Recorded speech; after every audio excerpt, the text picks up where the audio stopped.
Assalamualaikum warahmatullahi wabarakatuh.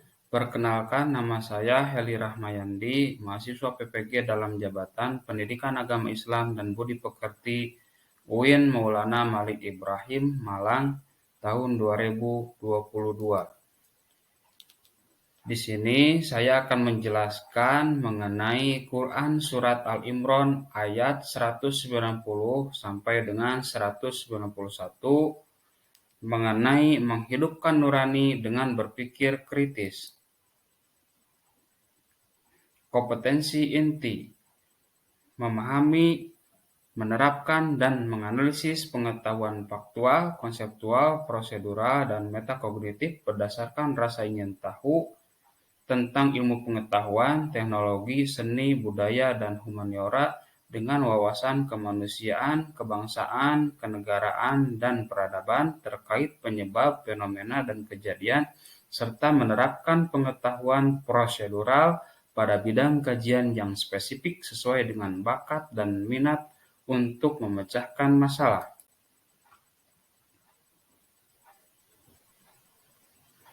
Kompetensi dasar: menganalisis dan mengevaluasi makna Quran Surat Al-Imran ayat 190 sampai dengan 191 dan Quran Surat Al-Imran ayat 159 serta hadis tentang berpikir kritis dan bersikap demokratis. Indikator: menganalisis makna Quran Surat Al-Imran ayat 190 sampai dengan 191 serta hadis tentang menghidupkan nurani dengan berpikir kritis. Mengevaluasi makna Quran Surat Al-Imran ayat 190 sampai dengan 191 serta hadis tentang menghidupkan nurani dengan berpikir kritis. Tujuan pembelajaran: melalui model pembelajaran discovery learning serta pendekatan saintifik dengan menggali informasi dari berbagai sumber belajar dan mengolah informasi, diharapkan peserta didik mampu mengevaluasi makna Quran Surat Al-Imran ayat 190 sampai dengan 191 serta hadis tentang menghidupkan nurani dengan berpikir kritis dengan benar. Mempraktekkan bacaan Quran Surat Al-Imran ayat 190 sampai dengan 191 sesuai dengan kaidah tajwid dan makhorijul huruf dengan benar. Mengintegrasikan keterkaitan antara sikap kritis dengan ciri orang-orang berakal ulil albab sesuai pesan Quran Surat Al-Imran ayat 190 sampai dengan 191 secara konsisten. Peta konsep berpikir kritis. 1. Membaca Quran Surat Al-Imran ayat 190 sampai dengan 191 dan hadis tentang berpikir kritis dengan menghafal Quran Surat Al-Imran ayat 190 sampai dengan 191. Kedua, menganalisis Quran Surat Al-Imran ayat 190 sampai dengan 191 dengan hadis tentang berpikir kritis dengan sikap dan perilaku berpikir kritis. Ketiga, manfaat berpikir kritis untuk menghasilkan sikap dan perilaku berpikir kritis. A. Makna Quran Surat Al-Imran ayat 190 sampai dengan 191 serta hadis tentang berpikir kritis. Menurut Martes, berpikir kritis adalah sebuah proses yang sadar dan sengaja yang digunakan untuk menafsirkan dan mengevaluasi informasi dan pengalaman dengan sejumlah sikap reflektif dan kemampuan yang memandu keyakinan dan tindakan. Quran Surat Al-Imran ayat 190. A'udzu billahi minasyaitonir rajim. Bismillahirrahmanirrahim. Inna fi khalqis samawati wal ardi wahtilafil laili wan nahari laayatil liulil albab. Artinya, sesungguhnya dalam penciptaan langit dan bumi dan pergantian malam dan siang terdapat tanda-tanda kebesaran Allah bagi orang-orang yang berakal, yaitu orang-orang yang senantiasa mengingat Allah.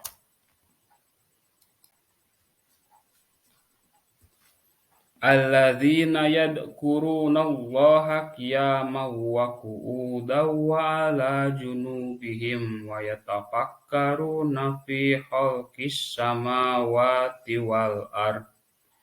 Rabbana ma khalaqta hadza batila subhanaka faqina adzabannar. Artinya, dalam keadaan berdiri, duduk, dan berbaring, dan memikirkan penciptaan langit dan bumi, seraya berkata, "Ya Tuhan kami, tidaklah Engkau ciptakan semua ini dengan sia-sia, Maha Suci Engkau, lindungilah kami dari siksa api neraka." Tajwid Surat Al-Imran ayat 190 sampai dengan 191.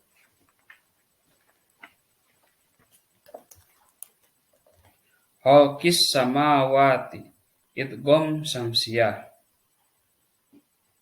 wal ardi idhar qamariyah qiyamau wa qu'udan idgham bigunah junubihim mad tabi'i khalaqta qalqalah sugro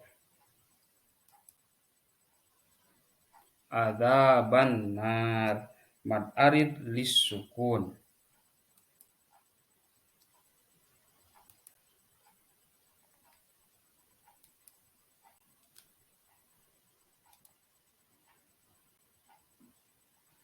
Kosakata baru. Inna sesungguhnya fi khalqis samawati dalam penciptaan langit wal ardi dan bumi wahtilafil laili dan pergantian petunjuk malam wan nahari dan siang la ayatin benar-benar merupakan tanda kebesaran Allah wa qu'udan dalam keadaan sambil duduk wala junubihim berbaring wayat tafakkaruna memikirkan merenungkan ma khalaqta tidaklah engkau ciptakan hadi semua ini batila sia-sia tanpa makna.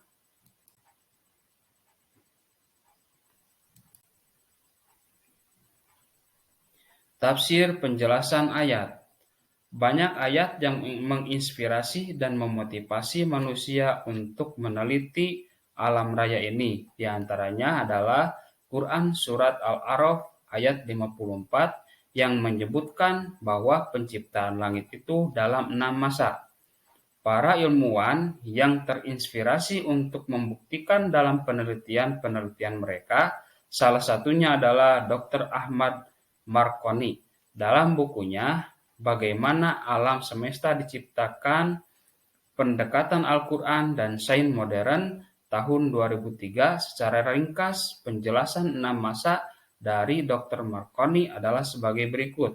Yang pertama, masa pertama sejak peristiwa dentuman besar Big Bang sampai terpisahnya gaya gravitasi dari gaya tunggal Superforce.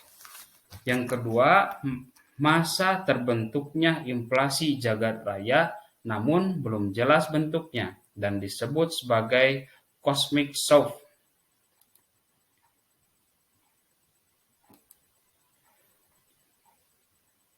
Yang ketiga, masa terbentuknya inti-inti atom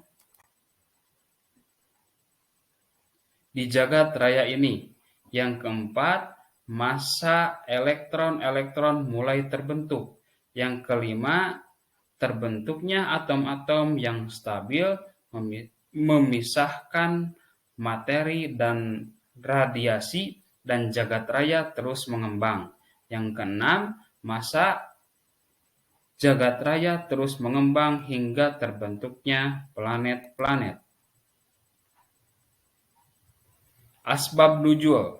Asbab nuzul turunnya surat Al-Imran ayat 190 sampai dengan 191 yaitu diawali oleh kedatangan orang-orang Quraisy ke kaum Yahudi. Kemudian mereka, para kaum Quraisy bertanya mengenai bukti-bukti kebenaran yang dibawa Nabi Musa dan bukti-bukti kebenaran yang dibawa Nabi Isa. Kaum Yahudi pun menjawab bahwa tangan dan tongkat Nabi Musa mampu bersinar putih, sedangkan Nabi Isa mampu menyembuhkan mata buta, penyakit sopak, serta mampu menghidupkan orang yang sudah mati. Kemudian orang-orang Quraisy mendatangi Rasulullah Shallallahu Alaihi Wasallam seraya berkata, mintalah dari Tuhanmu agar bukit Sofa itu menjadi emas untuk kami.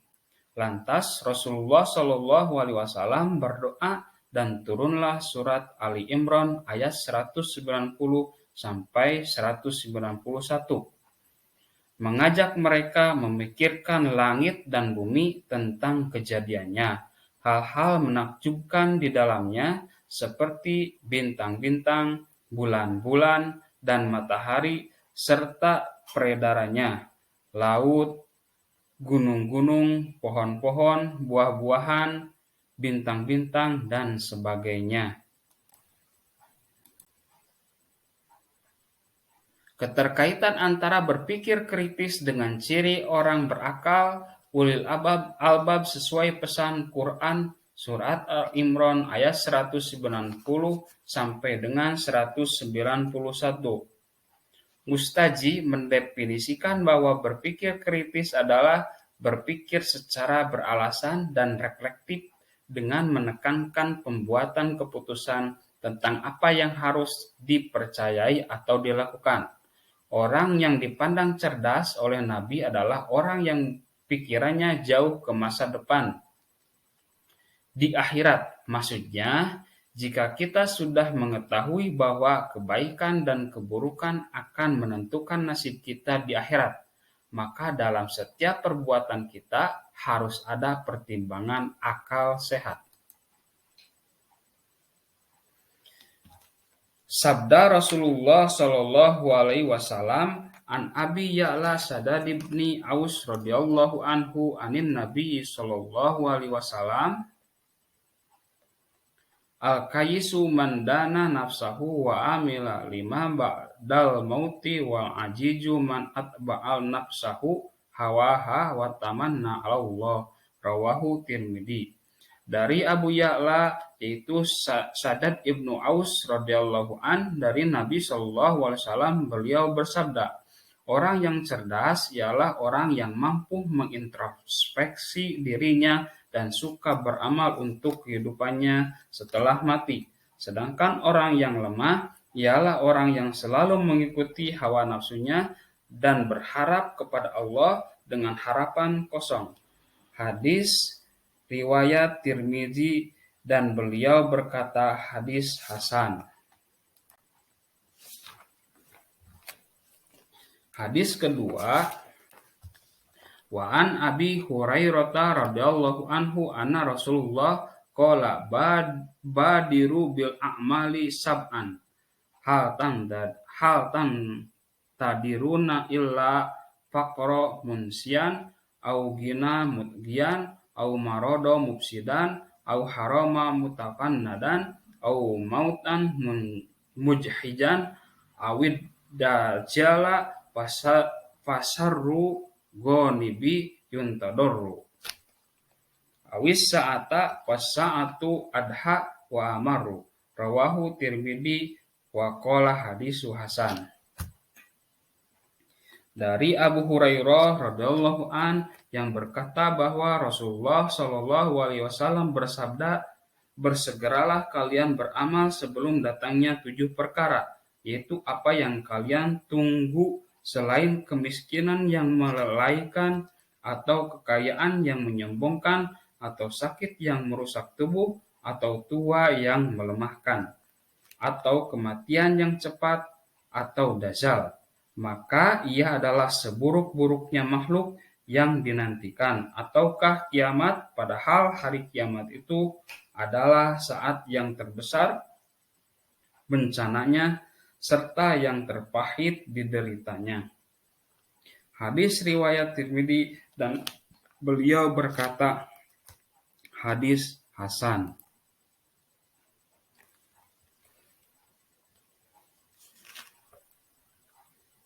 Rasulullah Shallallahu Alaihi Wasallam menyebut 7 macam peristiwa yang buruk untuk menyadarkan kita semua. Pertama, kemiskinan yang membuat kita menjadi lalai kepada Allah Subhanahu wa taala karena sibuk mencari penghidupan atau harta. Kedua, kekayaan yang membuat kita menjadi sombong karena menganggap semua kekayaan itu karena kehebatan kita. Ketiga, sakit yang dapat membuat ketampanan dan kecantikan kita pudar atau bahkan cacat. Keempat, masa tua yang membuat kita menjadi lemah atau tak berdaya. 5. Kematian yang cepat karena usia atau umur yang dimilikinya tidak memberi manfaat. Keenam, datangnya dajjal yang dikatakan sebagai makhluk terburuk karena menjadi fitnah bagi manusia. Ketujuh, hari kiamat, bencana terdahsyat bagi orang yang mengalaminya. Manfaat berpikir kritis. Adapun manfaat berpikir kritis diantaranya adalah sebagai berikut. Yang pertama, dapat menangkap makna dan hikmah di balik semua ciptaan Allah Subhanahu wa taala. Yang kedua, dapat mengoptimalkan manfaat alam untuk kepentingan umat manusia. Yang ketiga, dapat mengambil inspirasi dari semua ciptaan Allah Subhanahu wa taala dalam mengembangkan iptek. Yang keempat, menemukan jawaban dari misteri penciptaan alam melalui penelitian. Yang kelima, mengantisipasi terjadinya bahaya dengan memahami gejala dan fenomena alam. Yang keenam, semakin bersyukur kepada Allah Subhanahu wa taala atas anugerah akal dan fasilitas lain baik yang berada di dalam tubuh kita maupun yang ada di alam semesta. Yang ketujuh, semakin bertambah keyakinan tentang adanya hari pembalasan. Yang kedelapan, semakin termotivasi untuk menjadi orang yang visioner. Yang kesembilan, semakin bersemangat dan mengumpulkan bekal untuk kehidupan di akhirat dengan meningkatkan amal saleh dan menekan atau meninggalkan kemaksiatan. Menerapkan perilaku mulia. Berikut ini adalah sikap dan perilaku terpuji yang harus dikembangkan terkait dengan berpikir kritis berdasarkan ayat Al-Quran dan hadis di atas, yaitu sebagai berikut. Yang pertama, senantiasa bersyukur kepada Allah Subhanahu wa taala atas anugerah akal sehat. Yang kedua, senantiasa bersyukur kepada Allah Subhanahu wa taala atas anugerah alam semesta bagi manusia. Yang ketiga, melakukan kajian terhadap ayat-ayat Al-Quran secara lebih mendalam bersama para pakar di bidang masing-masing. Yang keempat, menjadikan ayat-ayat Al-Quran sebagai inspirasi dalam melakukan penelitian ilmiah untuk mengungkap misteri penciptaan alam. Yang selanjutnya, menjadikan ayat-ayat kauniyah atau alam semesta sebagai inspirasi dalam mengembangkan iptek. Yang keenam, mengoptimalkan pemanfaatan alam dengan ramah untuk kepentingan umat manusia. Yang ketujuh, membaca dan menganalisis gejala alam untuk mengantisipasi terjadinya bahaya. Yang kedelapan, senantiasa berpikir jauh ke depan dan makin termotivasi untuk menjadi orang yang visioner.